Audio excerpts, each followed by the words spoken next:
ที่ผ่านมาเคยลงภาษาอังกฤษกับต่างประเทศมาก่อนบ่คันได้ล้มก็ยังบ่เคยได้ล้มเทื่อเพราะว่าเฮาบ่กล้าล้มแล้วก็ภาษาอังกฤษเฮาบ่ได้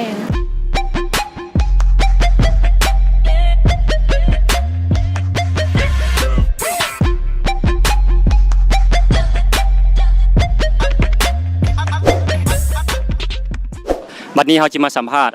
นักศึกษาลาวเบิ่งว่าในความคิดของวัยหนุ่มลาวเฮานี่มีความคิดแนวใดเนาะในการเข้าหากับต่างประเทศหรือในการลมภาษาอังกฤษกับต่างประเทศอยากรู้ว่าที่ผ่านมาได้เรียนภาษาอังกฤษมาก่อนบ่เรียนให้กันอ๋อแล้วที่ผ่านมาเฮาเคยลมกับต่างประเทศมาก่อนบ่กะ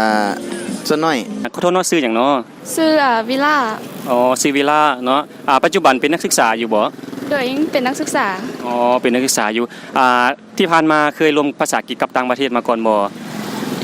คันได้ล้มก็ยังบ่เคยได้ล้มเทื่อเพราะว่าเฮาบ่กล้าล้มแล้วก็ภาษาอังกฤษเฮาบ่ได้เฮาเคยลมกับคนต่างประเทศมาก่อนบ่ว่าภาษาอังกฤษกับเจ้าของภาษาตัวจริงเนี่ยเคยแต่บ่เคยล้มกับต่างประเทศอยู่เพิ่นมักเข้ามาถามเรื่องแบบจังได๋วะเพิ่นอยากไปหั่นไปนี่จังซี่นะเพิ่นมาถามบางคนก็มาขอโตอินเทอร์เน็ตจังซี่แสดงคนนี้ประสบการณ์แล้วตัวนี้